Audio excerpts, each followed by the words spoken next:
Yes guys, welcome back to Blades Focus. I'm Brad and this is the Sheffield United versus Oxford United preview and prediction. Firstly, I want to apologise for not uploading a Millwall preview to the channel. Of course, there was a short form one, but not long form. I've been decorating this room the last few days. You might be able to see the paint difference behind me. So that means I didn't have too much time to film it. I want to have quality over quantity on this channel. So I thought instead of rushing the long form one, I'd upload a short form one to this channel instead of nothing. Because with the long form, there wouldn't have been enough time to edit it and turn it around before the game. So ultimately, it didn't make sense to rush it. Thank you so far for the support on this channel. It's been brilliant so far. Of course, if you haven't by now, leave this video a like, subscribe to the channel. And of course, go and follow my X, my Instagram and my TikTok. The links are in my bio, as I post a lot more Sheffield United and other football content on them channels. Let's get into the game now. We're playing Oxford at home at Bramall Lane. Of course, this is a rearranged game where the undersoil heating wasn't on. And it's fair to say with the injuries we've got at the moment, we'd rather have played it on the original day. Just a quick disclaimer, I'm filming this on Saturday straight after the Millwall game. This is the only time I've got to film it, so I've got to do it now. So obviously the transfers that could come in on Monday aren't relevant in this video. So if you're thinking, why have I not mentioned this player or that player, it's probably why. I'll get on to 4 more in a minute, but of course that Millwall game we drew, but we lost 2 more to injury. Obviously as I'm filming this straight after, I don't know the extent, but of course McCallum went off on a stretcher. And Tom Davies was subbed off at half time. I think he had treatment in the warm-up apparently. So wait to see how long they're out for and wish them well. Moving on to the form now, of course Sheffield United's form has been quite patchy over the last few games. After beating Leicester at home 3-1, we had them 2 away losses to Southampton and Charlton. But with the Ipswich and the Millwall performances and results, we've definitely picked it up a bit more now. Of course last time out against Millwall was a solid point on the road. And I think it was our first away draw in quite a long time, like a couple of years to be fair. Because I know in 2025 we went the whole calendar year without drawing an away game. Moving on to Oxford's form now, they've not been too bad in these last few games. Of course, loss at the start and the end of these 5 games, but in the middle, a couple of draws and a win at Leicester. But of course, for them, results need to pick up soon as they are 5 points deep in the relegation zone. Of course, they've had some tough games recently. Of course, Ipswich away a few games ago, Birmingham at home, Sheffield United away, Coventry away. And to be fair, points against Bristol City and QPR and a win against Leicester isn't bad at all. But of course, if that will save them from relegation, who knows? Moving on to the players to watch now for Sheffield United, I've gone for Andre Brooks. Of course, he's scored in back-to-back games now against Ipswich and then Millwall. And I mean, the longer the season's going on, the better he's getting. There's been reported interest from Club Brugge for him, but I don't think we'll sell him to them. Of course, if he does go on deadline day now, I'll look rather silly. But as far as I'm aware, I don't think we're selling him. I mean, the partnership him and Femi Sariki have down that right hand side, I could wax lyrical about them all day. They're both such a threat going down that right hand side, but I want to focus on Andre Brooks today. If you look at his shooting stats, they're on high percentiles, especially the amount of XG and the number of shots he's having on target. Of course, his main attribute though is his dribbling. He's completed 29 successful dribbles, which is in the 97 percentile. And in terms of duels and aerial duels, in the high percentiles for them as well. And then 66 touches in the opposition box, which is in the 98 percentile. And I've gone through this stat with Callum Webb, but I think it's so important how we press from the front. He's won possession in the final third 15 times, which is in 96 percentile. And compared to other wingers, the tackles and recoveries are quite high. And I think a lot of the good stuff that we do comes down Brooks on that right hand side alongside Sariki. So if we're looking for a player to change the game, if it's maybe tight, then he's the answer. For Oxford, for a tough away game, they'll need a strong defender. I think Kieran Brown is that answer. He's got one of the highest average ratings on FotMob for them. He's a solid defender at this level. And like I mentioned, they'll need to keep our attackers quiet if they want to get something from this game. So he could potentially be the answer to that problem. I mean, if you look at his rating in the last 7 games, he produces 7 or higher in 6 out of them 7. And he's a very dominant defender in the air, winning 83 aerial duels and 122 ground duels, which is impressive as well. For his defensive stats, I want to point out his interceptions and his clearances. As you can see, both bars are quite green. He's in the high percentiles for them 2 stats. 30 interceptions, put him in the 83rd percentile for that stat. And he's also in the 83rd percentile for clearances as well with 130. Obviously, as Oxford are lower down in the table, coming to a tough away game, the defence will be the focus. So they'll be looking to Kieran Brown to hopefully be that solid figure. Now it's time to move on to the predicted lineup. Of course, in net, it's one of the more simpler choices. It's Michael Cooper carrying on in net. And the resurgence of form he's had in the last few games is nothing short of spectacular. Of course, he had a shaky start to the season, being very poor. The last couple of games he's been phenomenal. And it's fair to say that Michael Cooper of old is definitely coming back. At right back, I think Femi Sariki will keep his place. I absolutely love Sariki. He's so good down that right hand side, bombing forward. I mean, I could sit here and wax lyrical about him all day, just that good. And I don't think Keanu Hoover has done too much yet to deserve another chance. And I think without Sariki in the team, we're significantly weaker. At right centre back, I think Tanganga will come back in after his suspension. We've not struggled too much with that, but him coming back in is only a bonus. And I've got to sing my praise about me and McGinnis because he's been solid when they had to deputise. And I think Tanganga's just a class above our centre backs at the club, so I think if he's available, he needs to come back in. At left centre back, of course, Binden returned against Millwall after his illness, so I think I'll keep him in for this game. After Stella got sacked, he was left out in the cold, but when he got a chance with Wilder, he thrived. And ever since that Stoke game, he's been growing game by game, really. Binden and Tanganga were forming a brilliant partnership before Tanganga got suspended, so I'm interested to see more of that. At left back, it's fairly obvious it'll be Harrison Burrows. Of course, I'm filming this straight after the Millwall game. I don't know the extent of McCallum's injury, but with going off on a stretcher and Gassonet won't be available for this game. By the time this video's out, you'll probably see if we've signed a left back or not on deadline day. But I think regardless of if we sign one or not, Burrows will start. I mean, hopefully we do sign a left back, because we can't just rely on Burrows for the rest of the season because he has been quite poor this season.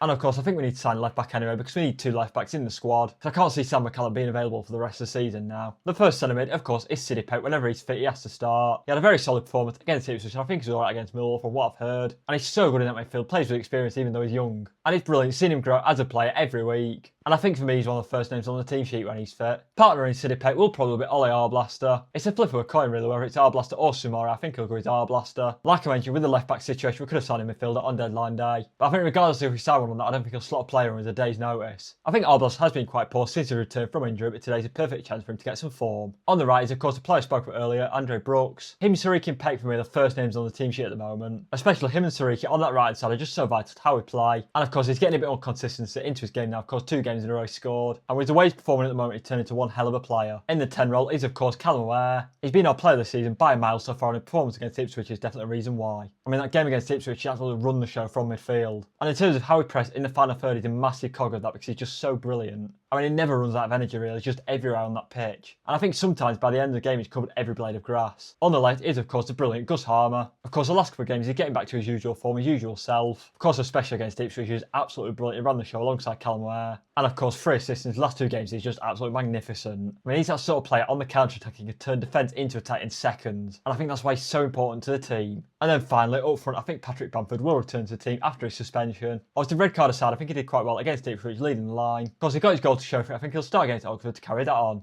And I mean, at the moment, he's definitely a fan favourite of mine. I don't think Oxford will pose us too much threat. I'm going to go for a 3-0 win. I think Callum Ware will score and Bamford will get a double. And there we go, guys. That's my full match preview and prediction for the game against Oxford tomorrow night. Later on in the week, I'll have a video out on the January transfer window. As it stands filming this, I've only got 1 player to talk about. Hopefully by then there'll be more. Instead of making long form match reviews and player ratings, they'll all be on the shorts part now. So if you want to see my match reviews and player ratings after the games, go check that part of my channel out. As always, if you enjoyed this video, leave it a like, subscribe to my channel. Let me know in the comments your score predictions, and I'll see you guys in the next one.